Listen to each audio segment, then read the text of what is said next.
entre de caos ocultos sobre a escuridão da noite. Primeiro, a gente já está saturado dessa imposição que tem sobre nós, de tudo, né?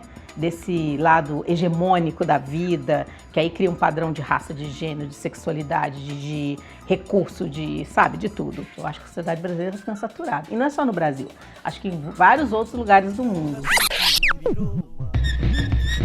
Uma trajetória dedicada à educação e à promoção da igualdade étnico-racial. No programa Extra Classe de hoje, um pouco da história de Nilma Lino Gomes, professora da Faculdade de Educação da Universidade Federal de Minas Gerais. Ex-ministra durante o governo de Dilma Rousseff, a pedagoga se tornou, em 2013, a primeira mulher negra do país a comandar uma universidade pública federal. Durante 2 anos, ela exerceu o cargo de reitora da Universidade da Integração Internacional da Lusofonia Afro-Brasileira. Eu sou belo-horizontina, eu sou a única belo-horizontina da família. Minha família é toda da Zona da Mata Mineira, de Ponte Nova, tanto pai, mãe, irmãos. Mas meu pai era ferroviário e ele foi transferido para cá, pela antiga rede ferroviária, né? E minha mãe é viva, meu pai já faleceu, minha mãe é viva até hoje, ela é bordadeira e bordou a vida inteira, ajudando a gente a nos construir como pessoas, né? E aí viemos para cá e eu nasci aqui. Minha mãe veio grávida. Então, nasci, estudei aqui a minha vida inteira. Sempre tive trajetória em escola pública. Nem sei o que é o mundo privado, digamos assim, da educação. E também tive só uma pequena trajetória como professora atuando na rede privada. Foi em torno de uns 2 anos, talvez. Acho que foi isso.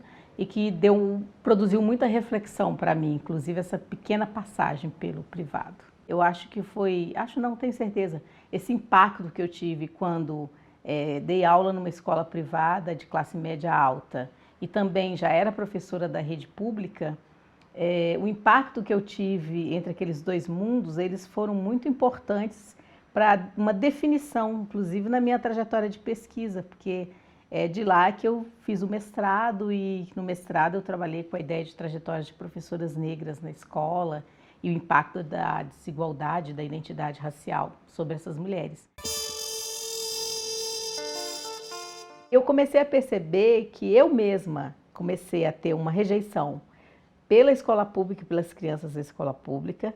Eu levava muita coisa da escola privada que eu achava bacana para a escola pública, mas hoje, né, depois de muito tempo de amadurecer, a gente avalia, né, reflete.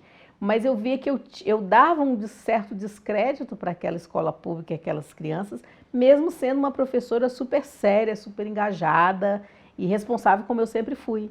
E eu supervalorizava a escola privada e aquelas crianças. Então, o que estava colocado ali é as ideias dos padrões, que é muito próprio do pensamento colonizado que nós temos, né? O padrão como se o privado fosse melhor, o público fosse pior. Privado tivesse melhores condições, o público fosse pobre. As crianças do privado mais interessantes, mais bonitas, mais inteligentes, as crianças do público mais pobres, menos inteligentes, menos bonitas. Ora, que crianças eram essas? Brancas e negras, na sua maioria, né? E eu, uma mulher negra.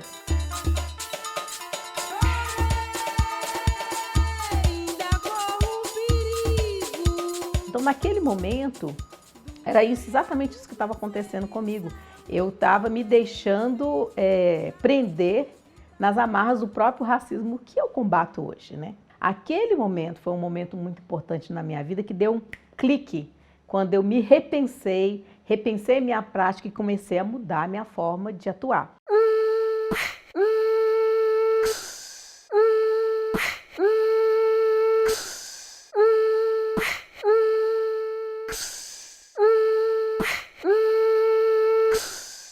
A minha experiência com escola é muito interessante, porque assim, eu sempre gostei de estudar e eu sou a caçula de 4 irmãos e fui alfabetizada pela minha mãe.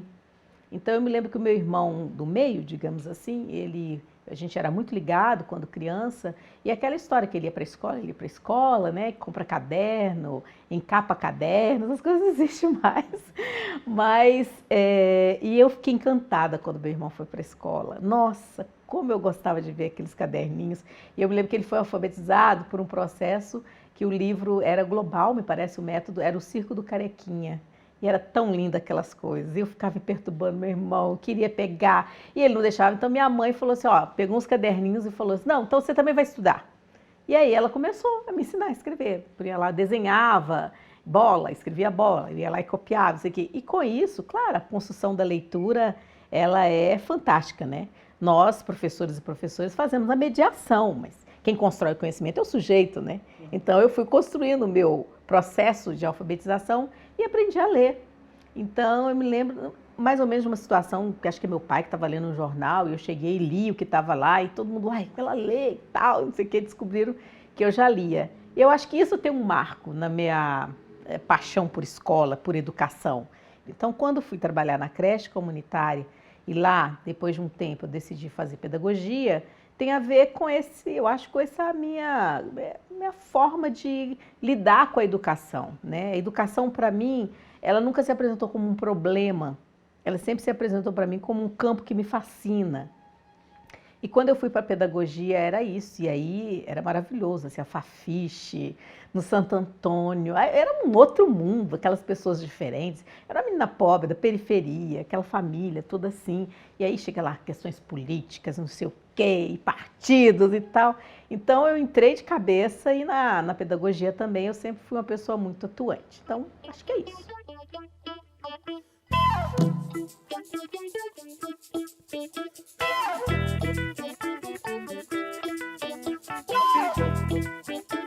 Eu partilho com algumas interpretações de segmentos do movimento negro que falam que nós vamos completar 130 anos de uma abolição inacabada, né? Eu partilho, sim. Então, acho que hoje, nesses 130 anos, nós não podemos dizer que não avançamos. Avançamos, sim. Nós tivemos, durante 13 anos, de 2003 a 2016, quando o Partido dos Trabalhadores esteve no governo federal, nós tivemos um Ministério de Igualdade Racial, de promoção de igualdade racial. Nós tivemos e temos ainda políticas de promoção da igualdade racial que estão valendo como ações afirmativas, né?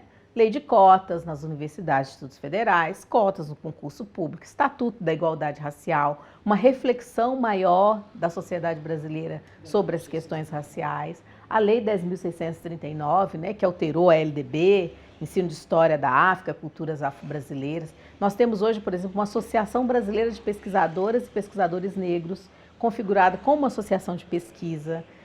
Temos nas universidades núcleos de estudos afro-brasileiros os mais diversos, intelectuais negros e negras, pesquisadores que hoje estão dentro das universidades, tanto público quanto privadas, tematizando, produzindo conhecimento sobre, e a gente tem em alguns espaços negros e negras ocupando alguns espaços de visibilidade na cena artística, alguns na cena política, muito poucos, mas tem uma movimentação.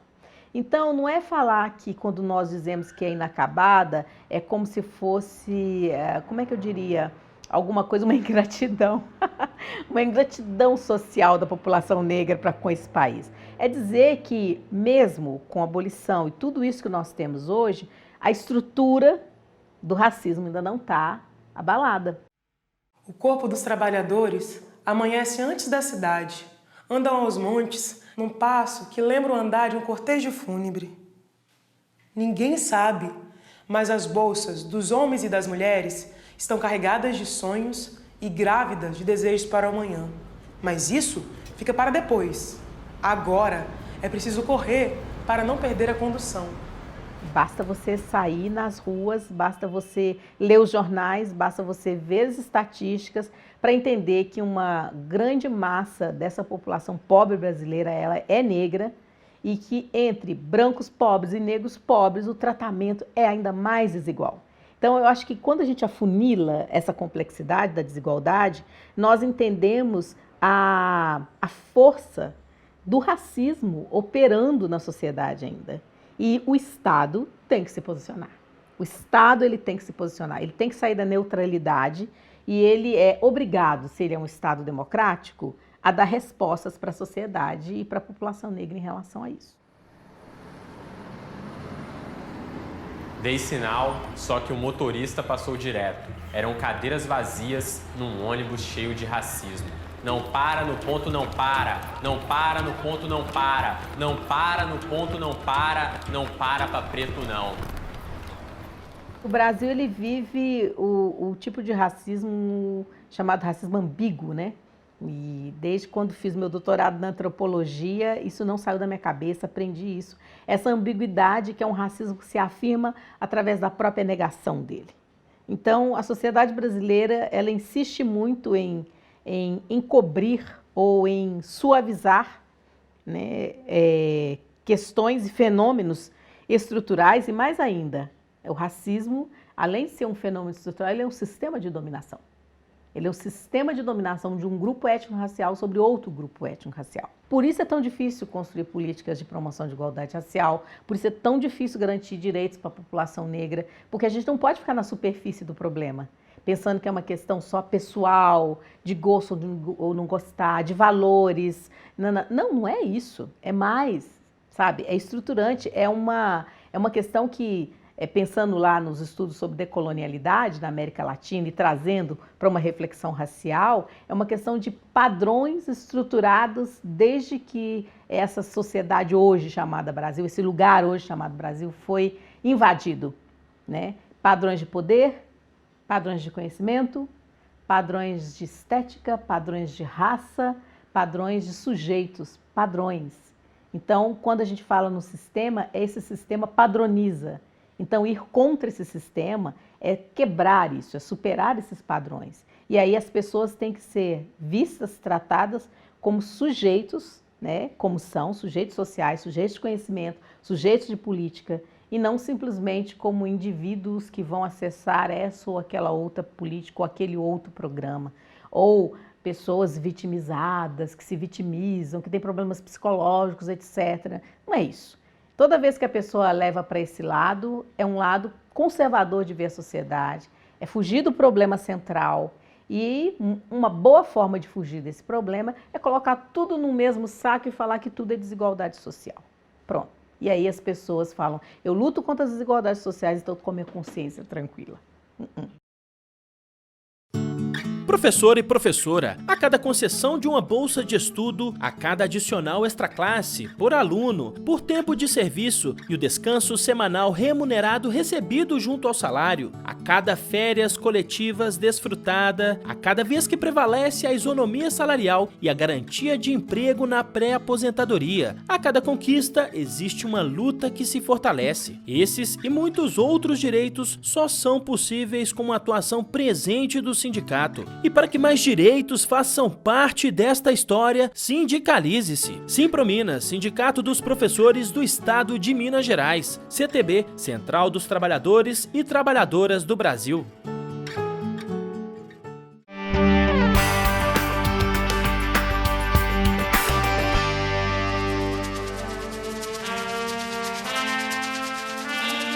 Os impactos das mudanças sociais na sala de aula. Neste segundo bloco do programa, a professora Nilma Lino Gomes reflete sobre a escola de hoje e o contexto político atual.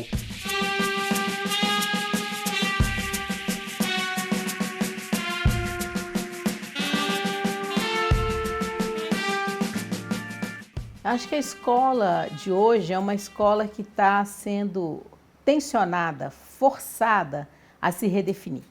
Por que eu estou falando isso? Porque a escola, ela por si só, ela não responde à sociedade, a tudo que tem na sociedade. Ela está emaranhada nessa sociedade. Então, acho que a escola está sendo forçada ao longo desses anos a se redefinir, porque a sociedade brasileira está sendo forçada a se redefinir.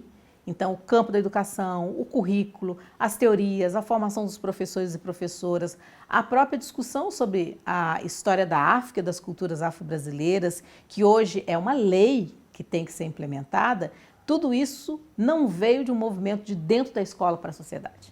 Foi um movimento de pressão sobre a sociedade e sobre a escola, porque é uma instituição vital dentro da sociedade.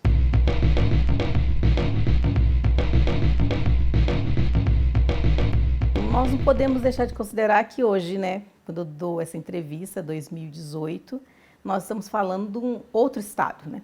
Não é mais o Estado democrático e de direito que a gente tanto lutou por ele, né?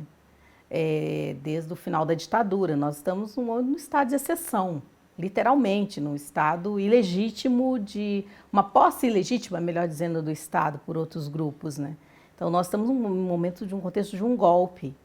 E esse golpe, eu tenho falado em vários lugares por onde eu tenho ido, ele tem algumas características, sabe? E é bom olhar esse golpe à luz dessas características no campo da relação desigualdade-diversidade, porque ele não é só parlamentar, como muitas vezes as pessoas têm falado, ele é parlamentar, diferente de outros golpes, né, que já aconteceram ao longo da história. Mas ele também, ele tem recortes, né? Ele é um golpe parlamentar, ele é um golpe de classe, ele é um golpe de raça, de gênero, ele tem uma orientação heteronormativa, ele é um golpe midiático, ele é jurídico, ele é fundamentalista.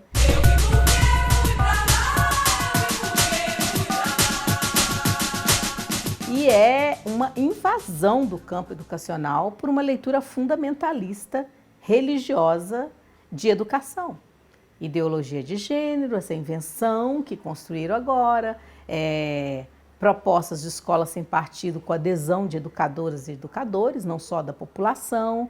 Ou seja, aquilo que já existia, como por exemplo escola sem partido, etc., essa discussão de ideologia de gênero, isso exacerba num estado de exceção e num golpe e na tomada do governo por um governo ilegítimo, entendeu?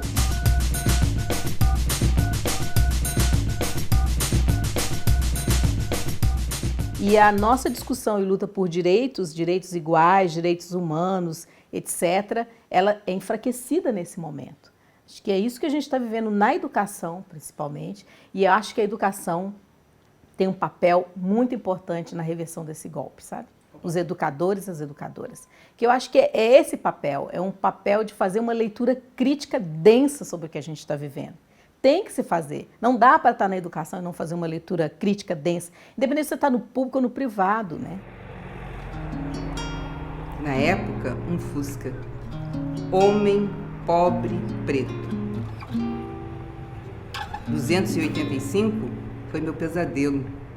Humanidade diariamente negada. O comando branco julgou a negrada. Porque o que está sendo abalado é uma democracia que a gente lutou por muito tempo para ela chegar onde ela chegou e ainda não estava do jeito que nós queríamos. Mas ela não podia retroceder. E o que a gente está vendo é um momento de retrocesso na luta democrática. Ao mesmo tempo, é um momento também de reconfiguração da resistência democrática. Então, se você tem retrocessos naquilo que foi ganhos da nossa luta democrática, hoje a gente tem uma rearticulação da resistência democrática e de uma vigilância democrática para a gente continuar lutando, porque não dá para perder nem a esperança e nem o ânimo, né?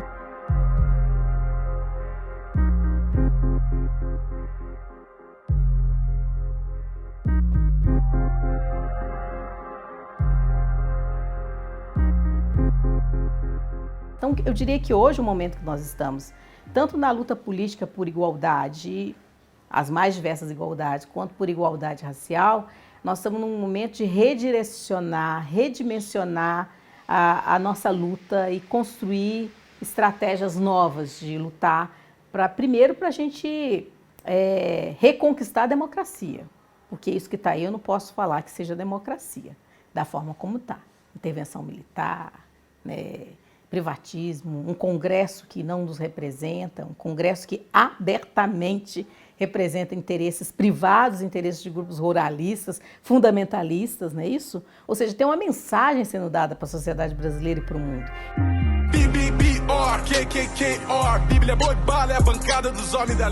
Eu acho que esse é o momento que nós temos que compreender que é mais do que solidariedade entre as lutas por resistência para uma retomada da democracia, que vai passar por saber votar nas próximas eleições, se esse grupo que aí está permitir que eleições aconteçam, porque eles estão mapeando, eles chegaram no poder, eles não querem largar o poder, então a gente tem que pressionar muito e tensionar muito para que as eleições aconteçam e a gente, nas eleições inclusive, conseguir retomar processos democráticos, né? Porque isso também não é garantido. Né? A gente está aí com candidatos e candidatas os mais estranhos possíveis, não é isso? Então, acho que tem isso, a gente tem que saber ao certo quem a gente vota, ao certo quem pode retomar, ajudar a retomar esse estado de coisas que nós estamos. Isso a gente tem que saber votar. Então, para além disso, eu acho que o tempo hoje é de articulação, de resistência democrática e de indignação. Acho que a gente está pouco indignado com o que está acontecendo. Então, eu acho que o momento agora é de uma indignação que supere o imobilismo.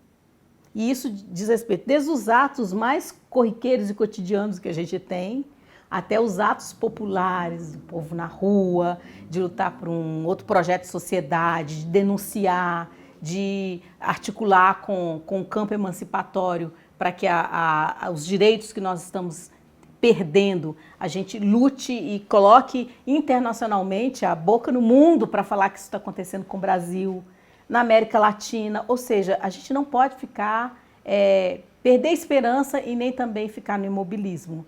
Acho que a resistência democrática hoje, ela passa por aí.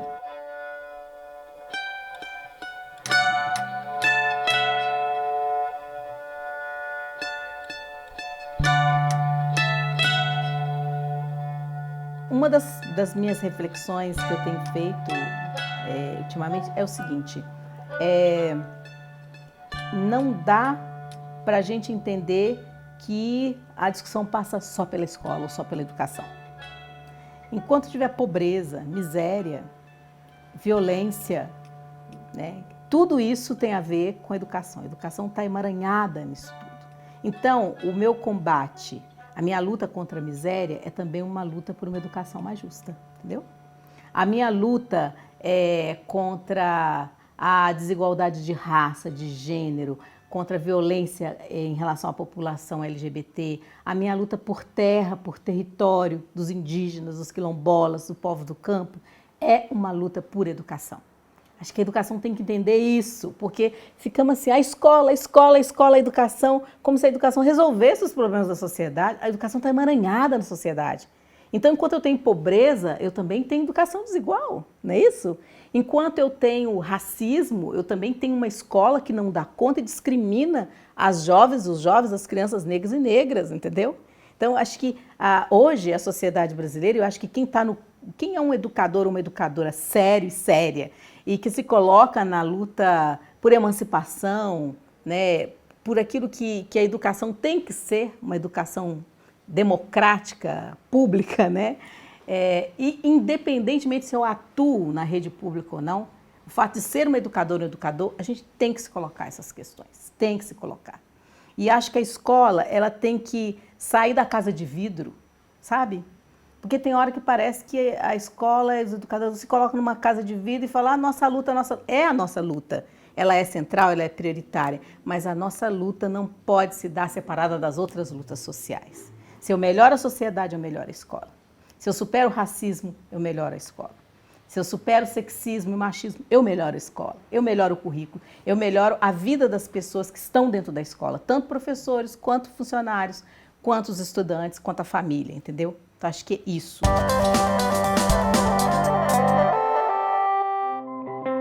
Claro que o povo hoje está um sentimento de muita ansiedade, de muita angústia, porque não sabe exatamente o que é que ele espera no dia de amanhã. Até então, a CLT tinha como foco a defesa do trabalho e com essa reforma, a CLT passa a ter o foco no capital.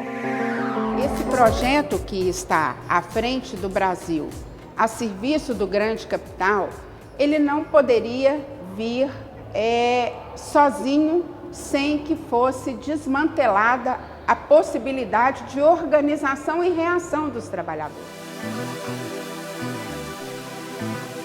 Essa reforma trabalhista, o que ela tem de mais grave é o desmantelamento e tirar a possibilidade de representatividade dos sindicatos e das centrais, das confederações e das federações. Porque o sindicato dos trabalhadores, ele é o canal, ele é o meio, ele é o espaço de organização para a resistência, de organização para a conquista de avanços. Então, nesse sentido, essa reforma vem tolir a organização e a representatividade dos trabalhadores pelo sindicato, através do seu financiamento, através da impossibilidade ou da falta de necessidade do acompanhamento nas rescisões contratuais, da elaboração das convenções coletivas de trabalho e também dos acordos especiais, os acordos de trabalho. Então, é por isso que essa reforma quer atacar de forma cabal a organização